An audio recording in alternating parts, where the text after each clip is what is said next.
Hello friends, welcome to my YouTube channel. This is the third video of chapter solvent extraction of TYBSc.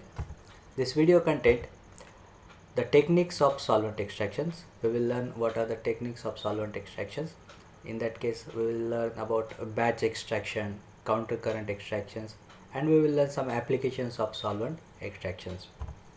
Friends, firstly we start with the techniques of solvent extraction. The technique of solvent extraction makes a use of two solvents. For solvent extraction techniques, as we learned in previous videos, it requires two solvents. One solvent is water, that is aqueous phase, and second solvent is generally organic solvent. The choice of second, that is organic solvent, is governed by the following considerations. It depends upon various factors. So which organic solvent we have to choose for the extractions, because extraction from the aqueous, that is water layer, to organic layer, that governed by the various factors. So which are those factors? The first, a high distribution ratio for solute and low distribution ratio for undesirable impurities. So distribution ratio D should be high for the solute, then extraction efficiency will be increased, and low distribution ratio for the undesirable impurities. So second factor is low solubility in aqueous solvent.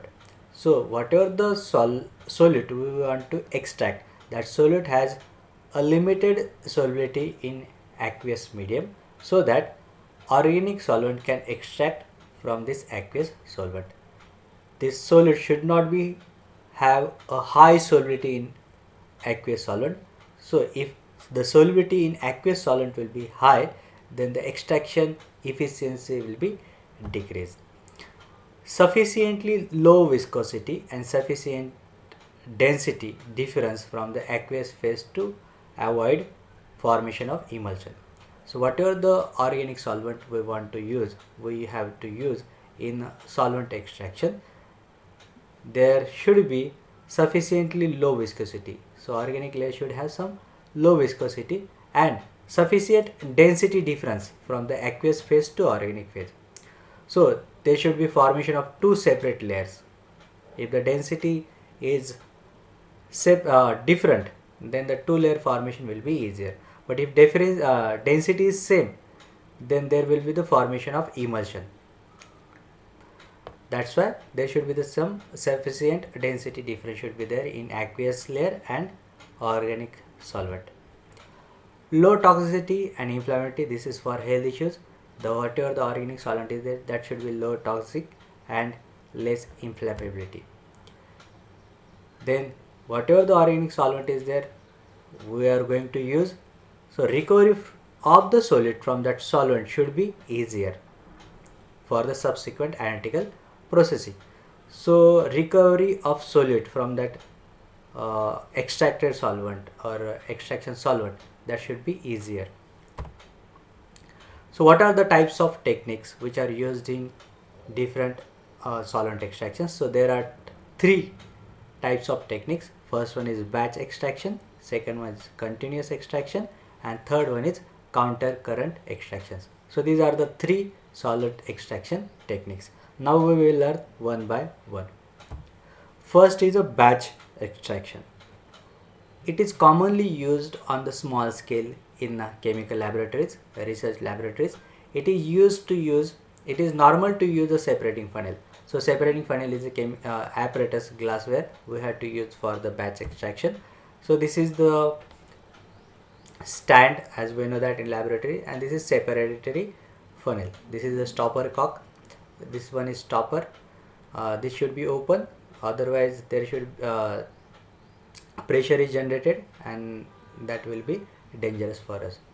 Okay, there are two layers. These two layers should be separate, so that we can open this stopper cock and then we can separate these two layers. So there should be some density difference, so that two layers will be different. So if density is higher, then the organic layer forms a lower layer.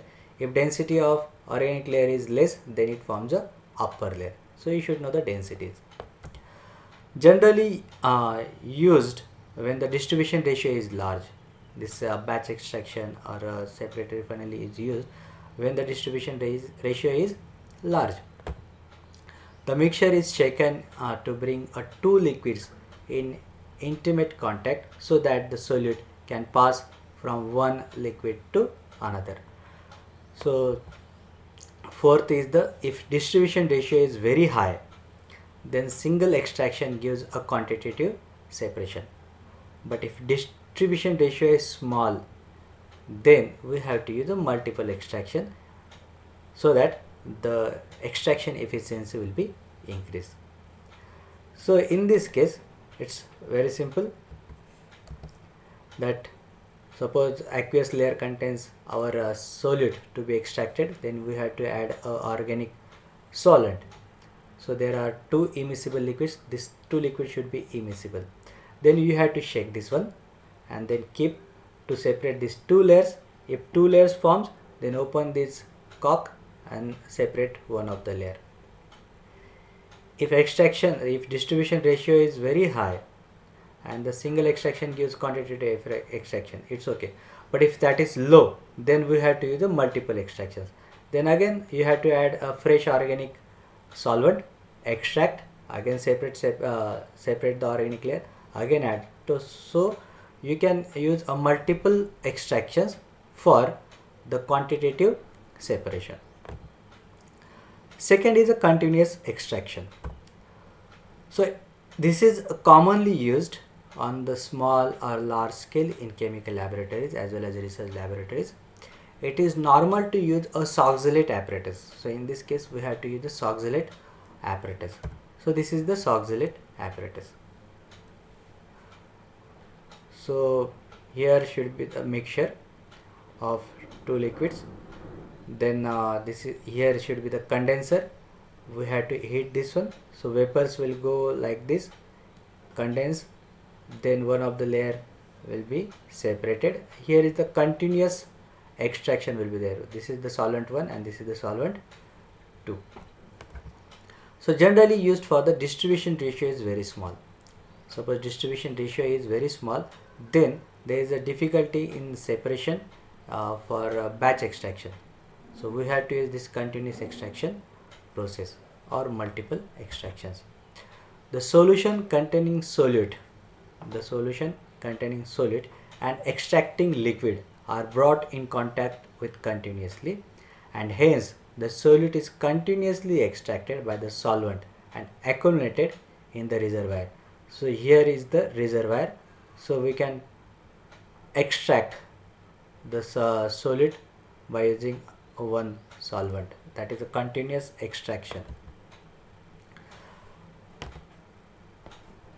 See here, this is the extraction chamber, this is the extracting solvent.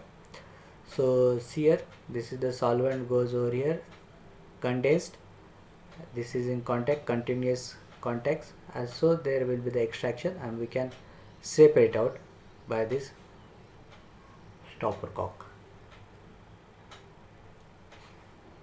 This is the diagram for Soxhlet apparatus. So in examination they may ask for the diagram. Third is a counter current extraction. So this is commonly used on large or small scale in chemical laboratories. It is normal to use Soxhlet apparatus. Generally used when distribution ratio is very small, difficulty in multiple extractions. Suppose batch extraction or multiple extraction is difficult. If distribution ratio is small, then you have to use the counter current extraction. The solvent extraction techniques in which two immiscible liquids moves opposite directions in continuous contact with each other, and this results in separation of the solute. It's called as counter current extractions. For that purpose we can use a Craig apparatus, that's why this is called as Craig extraction also. So whatever the two immiscible liquids that move in opposite direction in contact with each other for the separation of the solute. For example, this one, see here. So this is one solvent moves from left to right. This is another solvent moves from right to left, and here is they will be in contact. So separation will be easier, extraction will be easier in this phase. here this is the Craig apparatus. So in Craig apparatus, see, this one is the B, this is the solvent containing our solute. So we have to use another solvent for the extractions. So this is the input, we can use another solvent for the extractions and just shake it in this tube B and A. In this tube you have to shake it, then after shaking for a few minutes just rotate 90 degrees, so that the extraction from this solvent, previous solvent, and this is the new solvent, that extraction, and that goes like this. So this is the process here. In this way you have to shake and then rotate with the 90 degrees. So whatever the another solvent is separated. See here, inlet, this is the tube. So pink is the extracting solvent, while blue was the previous solvent which contains the solute. So in this way that is separated. There are as many as 300 to 400 glass tubes arranged in a series to form a train. Each tube has two chambers, that is chamber 1A and chamber which contains a solvent 1, which is contains a solute, and this is the chamber 2. So from that we can use a fresh solvent, that is called as extracting solvent. So this is the E, and this is the series of tubes we have to arrange. So one of the inlet of first tube is attached to the outlet of the another tube. So in this way we have to arrange 300 to 400 tubes for the extraction. So this is called as counter current extractions. So one of the solvent is stable, while another solvent, that is extracting solvent, is running over the solvent 1 which contains a solution. Friends, here is one phase moves over the another phase. One phase is mobile phase, one phase is a steady phase. That's why sometimes this technique is called as pseudo counter current technique, because you know the counter current techniques, both solvent layers are moving in opposite directions. So that is called as counter current technique. But in this technique, one phase is steady while another phase is moving over this steady phase. That's why this technique can be called as pseudo counter current technique. What are the uses of this counter current extraction technique? This technique has been used widely by biochemists for separating mixture of vitamins, polypeptides, nucleic acids, hormones and proteins. Those are the biomolecules. It is also used in pharmaceutical industries for purification of pharmaceutical preparations, as well as the complex mixtures of fatty acids, aromatic amines, antibiotics and many other organic substances have been successfully separated by using this technique. Now what are the advantages of solvent extraction technique? It is based on the simple principle that solute can redistribute itself in a certain ratio between two immiscible solvent. It requires a simple apparatus such as separator infrared. It can be used over the wide range of concentrations from macro level to macro level. So the separation is very rapid, so time requirement is very less. It can be used for the purpose of separation, purification, concentration and isolation of the product from the reaction mixture, and analysis of all the scales of working. The operation of this technique is very simple, easy, speedy. It not required very trained chemist. So we can use this technique very easily in laboratory also. What are the applications of solvent extractions? So it has a large applications in organic as well as inorganic chemistry, research laboratory as well as industry. First, the determination of iron as a 8-hydroxyphenolate. So separation and determination of iron.